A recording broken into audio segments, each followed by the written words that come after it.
Thank you, member. Recognizing Courtney Comox. Honourable Speaker, it's simply a self-evident truth that it's important for parents to directly be involved in the care of their children.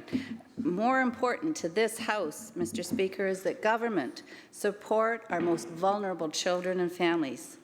That is accomplished by building an inclusive system of supports and services for all special needs children and their families, so that all parents can be the best that they can be, and their children can all grow up to be the best British Columbians that they can be.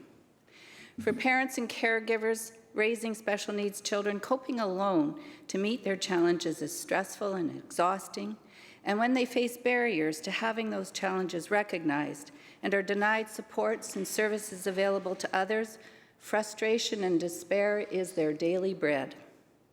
And yet they persevere because we're talking about their beautiful children. This has been the world of families with neurodiverse and other special needs children. In 2019, I had the opportunity and privilege to serve on the Children and Youth All-Party Committee. We all heard from families and service providers across BC about the system of supporting neurodiverse special needs children and families. From Terrace to Fort St. John, from Prince George to Castlegar, across the island and the Lower Mainland, it did not matter where we were. The challenges and gaps, the failures and the unmet need cried out for change after the previous government had turned a blind eye. Carolyn Braun in Kelowna bravely shared her family's heartbreaking journey with their son, who at that point was in grade 7. She recognized that there was something different about her son as an infant, but her concerns were discounted. Year after year brought new challenges: stopping speaking, behavior problems in school, enduring parents trying to get him kicked out of school, waiting for assessments and diagnoses like oppositional defiance disorder, sensory processing, ADHD, and then paying for reassessments to consider an autism diagnosis, all while watching her intelligent boy failing class, suffering mental anguish, and becoming suicidal. What was her ask? Ms. Braun said, at the school and within our community, if we had a collaborative program set up where we could all sit down as a group, pediatricians, teachers, behavior interventionists, child psychiatrists, and us as parents, we could work together to find the best solutions for the individual child. I think that would be the best approach. In Surrey, Tina Patterson, with a clever, creative son who has autism spectrum disorder, described the assessment process and getting support services, quote, an uphill battle that no family should have to face when trying to support one's child. Thankfully, we had the education, financial resources, and moxie to advocate for our son.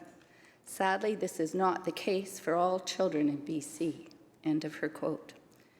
She also highlighted how parents are left to their own devices waiting for a diagnosis. She said the process of survival and endurance as parents struggle, commitments, striving to support their child is in fact a burden that is not equally distributed within our system.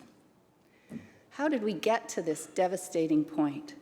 The representative for children and youth at the time of the previous government's 2001 deep draconian cuts to child services concluded that the cuts, quote, put the most vulnerable children, youth, and families at even greater risk and stand in direct contradiction with MCFD's intention to increase capacity of families to care for their children, unquote.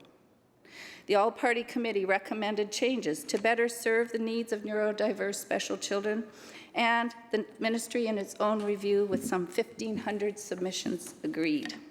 In fact, out of the gate in 2017 and every year since, our government has been increasing investments to provide more service to better support children with special needs. We sought out the lived experience of families and service providers to guide the way forward, and today we are set to open doors to meet all children's functional needs sooner, so parents can access supports before, during, and after receiving a diagnosis and closer to home. And we are doing it in a collaborative way, so parents are no longer left stranded to find their own way to their child's and indeed their entire family's success. Thank you, Mr. Speaker.